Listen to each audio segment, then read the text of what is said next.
Today's Drops of Inspiration was originally recorded in Portuguese by Ricardo Melo from the Namaste Institute on October 12th, 2017. These audio recordings are prepared by the Drops of Inspirations volunteers. Our team of volunteers is always in need of help. Be a volunteer in this cause too. Join our Facebook group, Pílulas do Evangelho Transcrição or Pílulas do Evangelho Tradução, or simply Drops of Inspiration. Join us. Hello, my dear friends. Good morning. A very, very good morning. Light and peace to your heart in all parts of the world, especially for Brazilians that are in Brazil. Today is October 12th. It's a holiday here in Brazil. I wish that all of us could, with one more drop of inspiration, make good use of this day with kindness, with gratitude to God, growing more and more spiritually. My friends, there are some reflections that make us come into direct contact with our way of life. I want to ask you a question on a topic I was talking to with a friend of mine recently. I believe it's relevant to all of us. Are you one of those persons who tend to make other people feel good? I mean, talking about good things, positive things. Even when you are going to give a suggestion, when you're going to exercise a constructive criticism, do you talk about what is good in the person to help them to get stronger, to get better, and only after that you suggest in which part they should improve or not? Or are you one of those persons that like to criticize, to only see the negative side of who you're going to suggest something? Do you usually show the bad side of them? Do you, with the excuse that you're realistic, that you are just saying the truth and you want to help them, when in fact, what you are doing is just putting your bitterness out, even if you haven't realized it yet?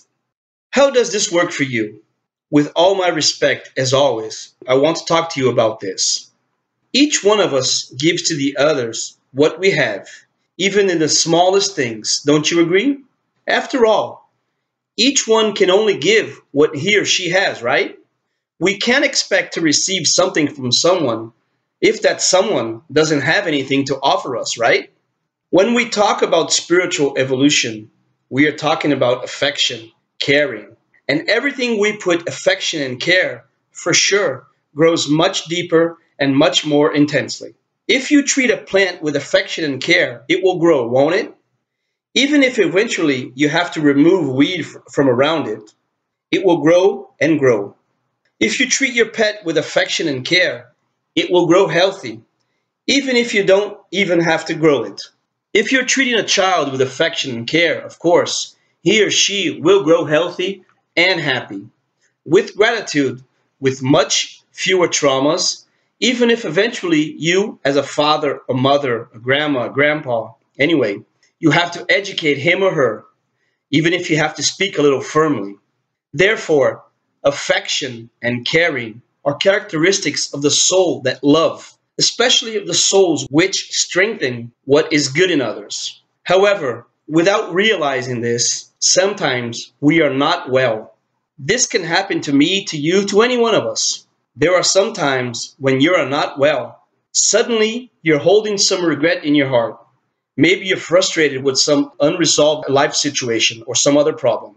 Because every time when you're not well, we take this emotional garbage and leave it inside us. And like any kind of junk, it creates a problem. If we leave trash accumulated, it will attract critters into our house, right? If we leave this trash accumulated inside of us, it will attract inner critters, won't it? Anger, grudge, bitterness. And often it is not from the others out there. It's from ourselves. We attract these things. It is our own due to not solving what we need to solve. Or we get the feeling that we are forced to swallow things that we can't solve, when in fact, we all have a choice to at least forgive and move on. At the very least, what we can do is pray to God and ask for God's goodness to help us to dilute the revolt, bringing us some strength for the next step. Instead, we keep this bitterness, this sadness, and we don't even realize it. Our life can't move forward this way. The problem is that most of us can't do this. The result? We feel this bitterness inside, this sadness, and we don't realize it, that our omission in relation to the problem makes this sensation grow. It is not the problem itself, because many people go through problems just like ours, but they do not get bitter. They learn how to put Jesus, to put God around their problems, and thus they fade the problems away. Whoever doesn't know how to do this gets bitter, and then what? They start projecting their bitterness to those that are around them. So then, anyone who crosses their path is always received with criticism. We always project in this sadness or jealousy because sometimes the other person is doing something we wanted to do, but we are unable to do it. And we start to put this person down to create defects, right? We have heard about these people. Sometimes the person is not in peace. He has low self-esteem. Meets someone who has an external beauty, who has a social position, and a friend says, "Ah, look at a handsome boy. Look what a beautiful woman." And the other one says, "What do you mean beautiful? Look at her hair. Where is there beauty in that one? Look at his teeth. Look at the voice she has." My friends, what harm is there in recognizing what is beautiful in someone else? On the contrary, the beauty in others sets us free instead of locking us up. It is not my smallness that will make me grow. It is recognizing the beauty in someone else.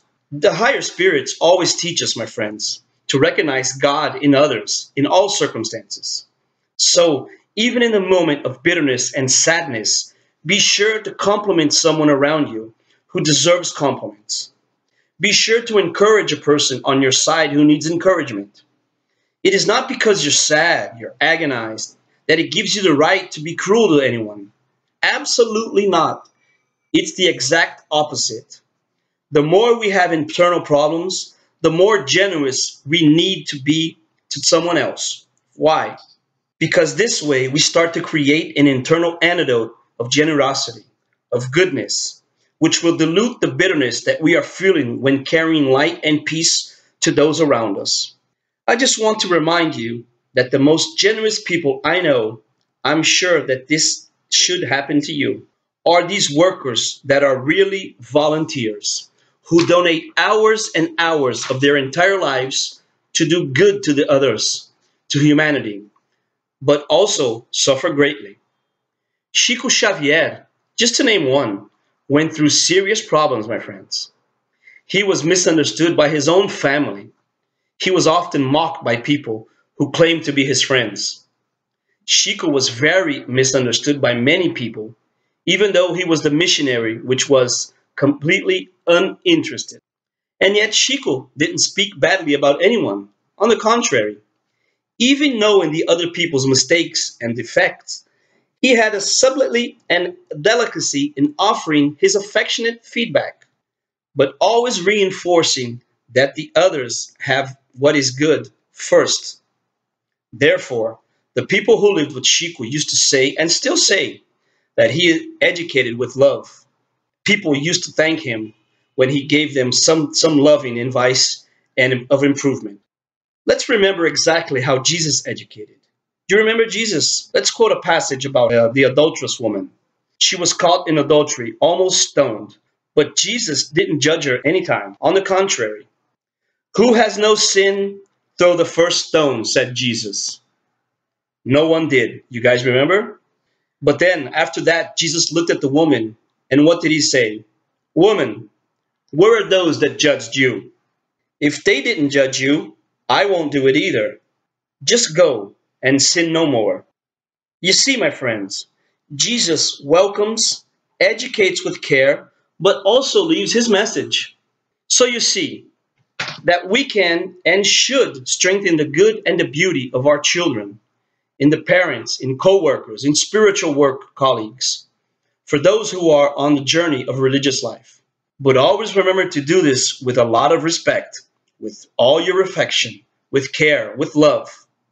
We must indeed show our point of view, say what we believe, but in a proper way. with education.